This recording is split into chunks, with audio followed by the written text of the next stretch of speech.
Ay, ito mga kababayan ha. Ako talaga ay naguguluhan na kang Yusek Castro. Ha?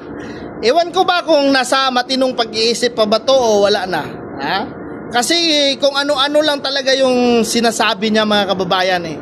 Puro lang talaga paninira ang kayang gawin nitong taong ito nga tagapagsalita ng ating Pangulo. Ha?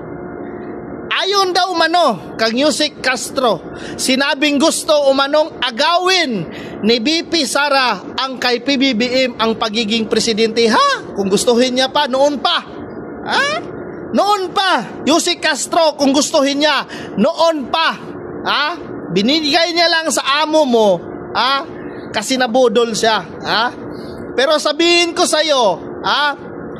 Noong mga staff lang ang pinadala ni BP Sara kasi may pinuntahan siya. Anong sabi mo? Nasaan ang ating Vice President? Nagbiyahe abroad, ganito, ganyan, ganyan, ganyan. Ha? Marami kang salita ha? Marami kang salita. Ngayon, mismo ang ating pangalawang Pangulo ang nanguna para makiramay at mabigay ng tulong dyan sa Bugo, Cebu dahil nangangailangan ng ating mga kababayan dyan, no? Ano sinasabi mo na ngayon? Sinisiraan mo na naman, ha? Kasalanan ba ng ating ikalawang Pangulo nga hindi alam ng Pangulo ng amo mo nga lumindol dyan sa Cebu? Ha? Oh, sabihin mo ako nagsisinungaling, di ba? Ayon, hindi alam ni PBBM nga may lindol sa Cebu. Sabi niya, hindi pa nga tayo tapos sa Bagyo, parang may lindol pa yata. Oh, anong klase? Ha? Kailangan pa ba talaga kayong antayin ng ating pangalawang Pangulo? Kailangan pa talaga paunahin kayo? Samantalang naghihingalo na yung ating mga kababayan dyan. Nangangailangan na sila ng tulong.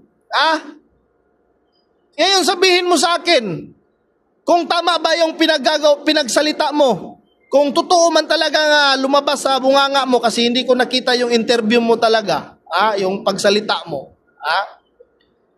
Totoo man ito, saan ba yung konsensya mo? Saan ba yung pag-iisip mo? Kailangan pa talaga kayong antayin? Naghihingalo na yung mga kababayan natin dun. Pinapakita nyo na lang talaga nga sinasabi, nga totoo talaga yung sinasabi ni Apo Chavit Singson at ng iba pa dyan, lalong-lalo si BP Sara, nga weak president ang ating Pangulo. Lalong-lalo na yung tagapagsalita niya, wala na sa tamang pag-iisip siguro ito. Yusek Castro. Ewan ko talaga sa'yo, no? Kung ako sa'yo, parang hindi yata kailangan si PBBM ang mag-resign dyan, parang ikaw siguro. Kasi naguguluhan ako sa iyo pag gumawa ng tama, wala. Puro pambatikos, puro ngayon, hindi kailangan ng kompetensya dito, Yusek Castro. Tulong ang kailangan ng ating mga kababayan doon. Dapat yung usisain nyo, yung batikusin nyo, yung binibintang bigas nga 20 pesos per kilo. Dapat yan, binibinta doon sa sa walang, hindi na salanta ang bagyo.